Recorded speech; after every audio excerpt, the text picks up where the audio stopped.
దేవుని నామానికి వందనాలండి. మరి తమ్ముడు డని అన్నట్టు ఫస్ట్ మాట లాస్ట్ మాట చెప్పిన వాళ్ళు బాగానే ఉంటారు అనేసి అన్నారండి. మరి ఫస్ట్ మాట చెప్పే వాళ్ళకి నేను స్టార్టింగ్ చెప్తున్నాను అనేసి అక్క ఎంత భయపడిందండి. లాస్ట్ మాట మరి నేను వీళ్ళందరూ ఇంత బాగా చెప్పేశారు, నేను ఎలా చెప్తానని భయం నాకైతే ఉంది. మరి నేను ముందుగా అయితే 7 మాటలు దేవుడు సిలువలో చెప్పిన విధంగా చూసుకుంటే, లోకానుసారంగా మనం చూసుకుంటే, నేను పెళ్లి సంబంధాలని నేను విమర్శించాలని అయితే కాదండి. మరి లోకానుసారంగా మరి పెళ్లి చేసేటప్పుడు 7 అడుగులు వేస్తారు కదండి. మరి ఆ 7 అడుగుల కోసం ముఖ్యంగా నేను ముందు చెప్పేస్తానండి.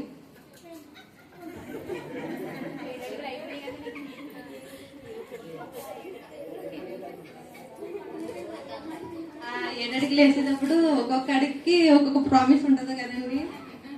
మరి పెళ్ళి అయిపోయిన తర్వాత ఆ ప్రామిస్లు అన్ని మర్చిపోతారండి. ముఖ్యంగా నేనే మర్చిపోయానండి, నాది కూడా హిందూ మ్యారేజే. మరి దేవుడు చెప్తున్నాడండి, ఈ యొక్క 7 మాటల్లోనే ఎంతో గొప్పవి ఉన్నాయండి. క్షమించే గుణం ఉందండి, రక్షించే గుణం ఉందండి, బాధ్యత గుణం ఉందండి, సహించే గుణం ఉందండి, ఆత్మల దాహం కూడా ఉంది. కార్యాన్ని తండ్రి ఇచ్చిన మాటను పూర్తి చేసేది కూడా ఉంది.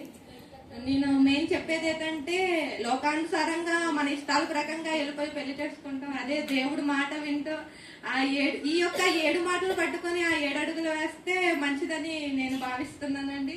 మరి ఇది నేను 7వ మాట చెప్పాలని ఆశపడుతున్నాను.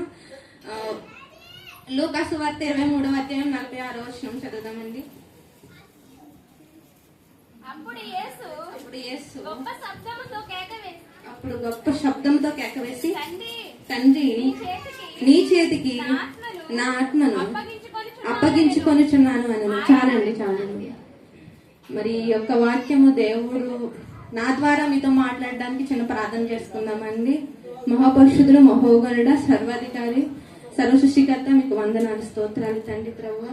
ఈ యొక్క మధ్యకాల సమయమందు మీరు మమ్మల్ని జ్ఞాపకం చేసుకొని ఈ యొక్క 7వ మాట చెప్పడానికి నన్ను నిలవబెట్టుకున్న విధానముకే వందనాలు అయా. వినువారందరూ తండ్రి దీన్ని గ్రహించడానికి, మీ యొక్క జ్ఞానము చెప్పనే నేను మాట్లాడడానికి మీరు మమ్మల్ని జ్ఞాపకం చేసుకుంటారని ఈ చిన్ని ప్రార్థన దేవుడు దీవించును గాక.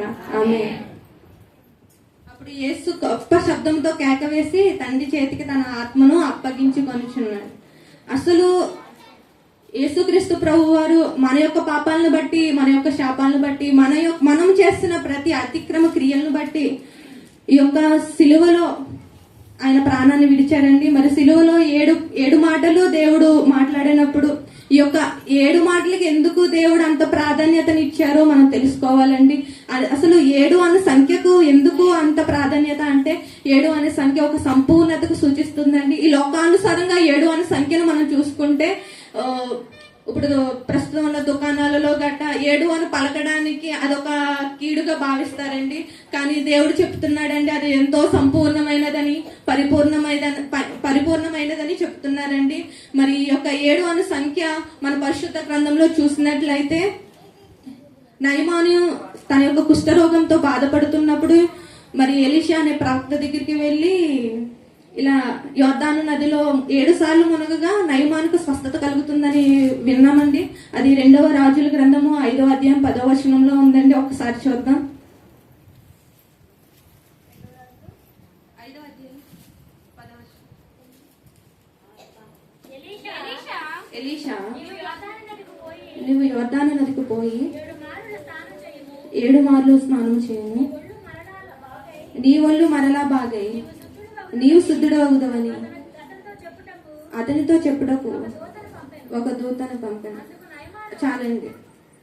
అయితే ఈ 7 సార్లు నయమాను యోర్దాను నదికి వెళ్లి మునిగినప్పుడు స్వస్థత కలిగింది.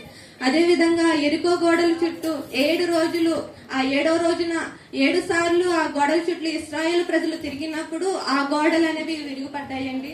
ఇంకా మనం బైబిల్లో చూడగలమండి, 7 దీపస్తంభాలని, 7 బూరధ్వనులని, 7 దూతలని అని మనం చూడగలము. అదే విధంగా 7వ మాట పలికినప్పుడు యేసుక్రీస్తు ప్రభు వారు సిలువలో ఉండగా 7వ మాట పలికినప్పుడు బండలన్నీ బ్రద్దలయ్యాయని, దేవాలయపు తెర పైనుండి కిందకి చినికిందని మనం చూస్తున్నామండి. మరి ఈ దేవాలయపు తెర కోసం కృపాజ్యోతి గారు కొంచెం వర్ణించారండి. మరి నేను కూడా చెప్పాలని ఆశపడుతున్నానండి. అప్పటి దినాల్లో అతి పరిశుద్ధ స్థలము ఆవరణం అనే ఉండేవండి.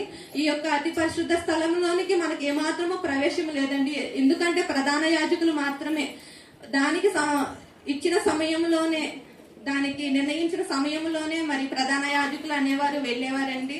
మరి అటువంటి సమయంలో తండ్రికి మనకు చాలా మధ్యలో ఒక తెర అయితే ఉండేది. మనము దేవునితో సంభాషణ చేయడానికి లేదు, దేవుడు మన దగ్గరకు వచ్చి మాట్లాడితే ఏమీ లేదు.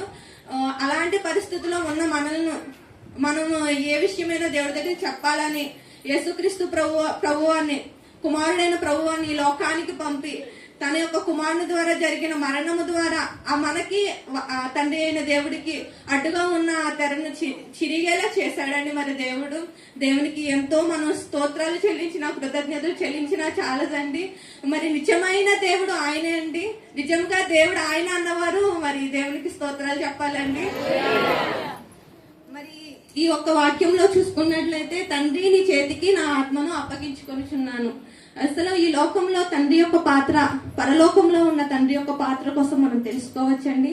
మరి ఇహలోక పరంగా చూసుకున్నట్లయితే, మనం ఈ లోకంలో పుట్టేటప్పుడు మనం తల్లి గర్భం నుంచి బయటకు వచ్చినప్పుడే ఇతను ఆడ, ఇతను మగ అనే విషయాన్ని ఇహలోకపు తండ్రి తెలుసుకుంటాడండి. ఇప్పుడు పరంగా, వైద్యపరంగా చూసుకున్నట్లయితే మనం స్కానింగ్ చేసి ఏంటన్నది చెప్తున్నారు. కానీ ఈ యొక్క వైద్యం కూడా దేవుని యొక్క జ్ఞానము చొప్పునే ఈ లోకానికి వచ్చింది. మరి అదే పరలోక రాజ్యంలో ఉన్నవాడైతే మనం పుట్టక మునిపే మనల్ని ఎరిగినవాడు. ఇర్మియా అధ్యాయము 1వ అధ్యాయము 4వ వచనం చూసినట్లయితే, యెహోవా వాక్కు నాకు ప్రత్యక్షమై ఇలాగ సెలవిచ్చాను, గర్భములో నేను నిన్ను రూపింపక మునిపే నిన్ను ఎరిగితిని, నీవు గర్భము నుండి బయలుపడక మునిపే నేను నిన్ను ప్రతిష్ఠించితిని. చాలండి.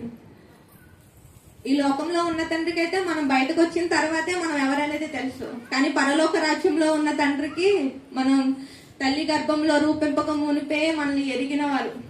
అదే విధంగా ఇక్కడ ఈ లోకానుసారంగా చూసుకుంటే మనం అడిగిన వాటిని చేసే తండ్రినే మనం చూస్తున్నాం. ప్రస్తుత కాలంలో మనకు కావాల్సిన ప్రతిదీ, మనకు ఆహారం నుంచి, వస్తువుల నుంచి, మన యొక్క వస్త్రాల నుంచి అన్ని మన తండ్రికి అడగగానే మనకు ఇస్తారు. అదే తండ్రికి అయితే మనం అడగక మునిపే మన అవసరాలను తీర్చే తండ్రిగా మన యేసుక్రీస్తు ప్రభువారు, అదే విధంగా తండ్రి అయిన దేవుడు కనిపిస్తున్నాడు. మత్తయి సువార్త 6వ అధ్యాయం 8వ వచనంలో చూసినట్లయితే,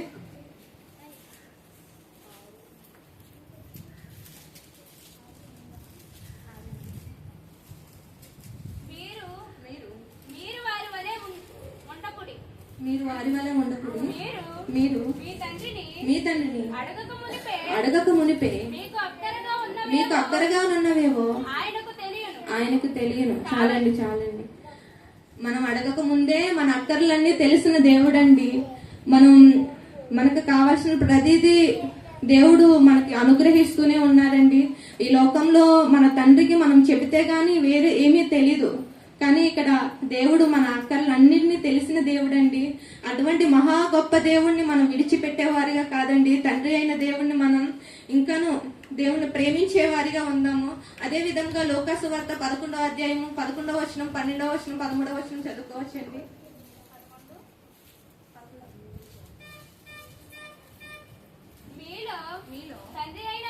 తండ్రి అయిన వాడు తన కుమారుడు చేపనడిగితే చేపకు ప్రతిగా పామునిచ్చున, గుడ్డును అడిగితే తేలునిచ్చున. కాబట్టి మీరు చెడ్డవారైంది మీ పిల్లలకు మంచి ఈవులనియ్య నెరిగి ఉండగా, పరలోకమందున్న మీ తండ్రి తను అడుగు వారికి పరిశుద్ధాత్మని ఎంతో నిశ్చయముగా అనుగ్రహించెను. ఈ లోకంలో మన తల్లిదండ్రులకి అడిగే చిన్నవైనను ఒక్కొక్కసారి మనకు వస్తాయి, ఒక్కొక్కసారి కొంచెం ఆలస్యం అవుతాయి, ఒకసారి ఇంకా లేవు అనేసే వస్తుందండి. కానీ పరలోకంలో ఉన్న తండ్రికి మనం అడుగు ప్రతిదీ కూడా నిశ్చయంగా మనకు అనుగ్రహిస్తారండి. అటువంటి తండ్రిని మనం ఏమాత్రము కోల్పోకూడదండి. పరలోకంలో ఉన్న తండ్రిని మనం ప్రతి ప్రతిదిన మనం అడిగేవారిగా ఆయన ఇచ్చేవారిగా, మనం అడిగేవారిగా ఉంటే ఆయన ఇచ్చేవారిగా ఉంటారండి. అసలు యేసుక్రీస్తు ప్రభువారు ఆయన తండ్రి చేతికి తన ఆత్మని ఎందుకు అప్పగించుకున్నారు? అసలు తండ్రి చేతిలో ఏముంది అంటే తండ్రి చేతిలో ఒక భద్రత ఉందని యేసుక్రీస్తు ప్రభువారు నమ్మారండి.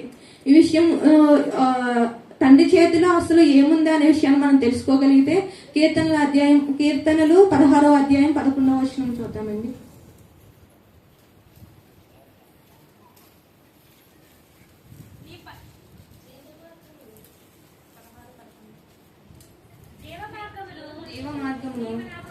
నీవు నాకు తెలియజేసదవు, నీ సన్నిధిని సంపూర్ణ సంతోషము కలుగు, నీ కుడి చేతిలో నిత్యము సుఖములు కలవు. చాలండి, తండ్రి చేతిలో నిత్యము సుఖములు కలవు.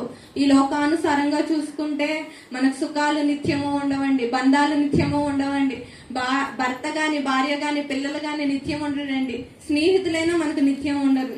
అదే పరలోక తండ్రి యొక్క చేతిలో నిత్యము సుఖ సంతోషాలు ఉంటాయండి. ఆ నిత్యమైన సుఖ సంతోషాల వైపు మనం పరిగెట్టే వారిగా ఉందాం. ఆ యొక్క చేతులలో మనం ఉండేవారిగా ఉందామండి. మరి యేసుక్రీస్తు ప్రభు వారు అదే విధంగా ఈ యొక్క లోకానికి వచ్చి ఏమాత్రము సుఖపడలేదండి. ఆయన సుఖపడడానికే తండ్రి అనే దేవునికి చేతిలో అప్పగించుకున్నారేమో అని నేను భావిస్తున్నానండి. అదే విధంగా కీర్తనలు 94వ అధ్యాయం 19వ వచనం.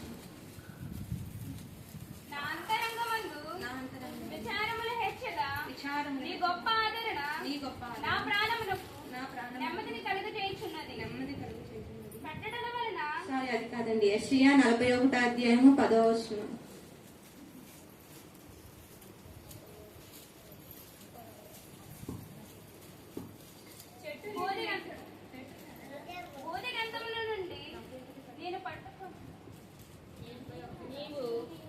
నీవు నా దాసుడు అని నేను నిన్ను ఉపేక్షింపక ఏర్పరచుకుంటేనని నేను నీతో చెప్పి ఉన్నాను, నీకు తోడై ఉన్నాను. భయపడకుము, నేను నీ దేవుడనై ఉన్నాను.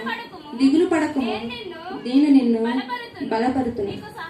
నీకు సహాయము చేయువాడును నేనే, నీతియను నా దక్షిణ హస్తముతో నిన్ను ఆదుకొందును. నా దక్షిణ హస్తముతో నిన్ను ఆదుకొందును. దేవుని యొక్క హస్తములోని ఆదుకునే తత్వం ఉందండి. ఆయన చేతుల్లో ఆదుకునే తత్వం. ఈ యొక్క ఆదరణ అనేది మన ఈ లోకానుసారంగా చూసుకుంటే ఆదరణ అనేది మనకి ఎంతో ముఖ్యమైనది. ఎందుకంటే కొన్ని విషయాల్లోనూ మనల్ని విడిచిపెట్టి వెళ్ళిపోయిన వారి కోసం మనం ఎంతో బాధపడతాం. అటు నుంచి బయటకు రావడానికి అనేకమైన దారులు వెతుకుతాం, కానీ అస్సలు మనకు దొరకదండి. ఒకవేళ మన స్నేహితుల దగ్గర నుంచి వచ్చే ఆదరణ అయినా, మన బంధువుల దగ్గర నుంచి వచ్చే ఆదరణ అయినా ఎంతకాలం ఉండదు. ప్రతిసారి మనల్ని ఏదో విధంగా గుచ్చుతానే చూపిస్తారు. ఆ యొక్క శ్రమను బట్టి, ఆ యొక్క బాధలను బట్టి.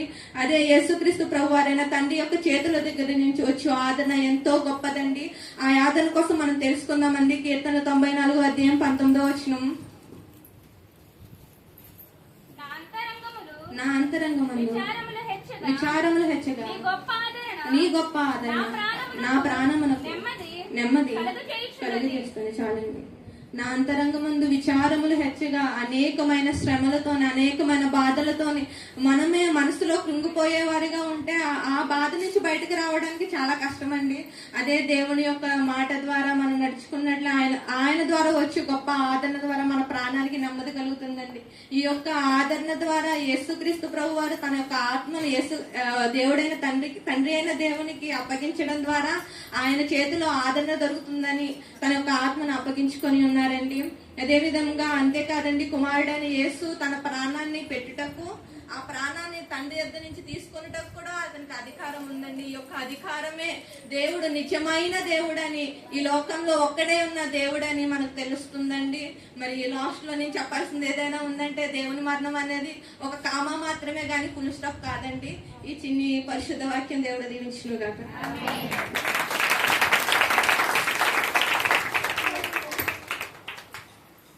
మరొకసారి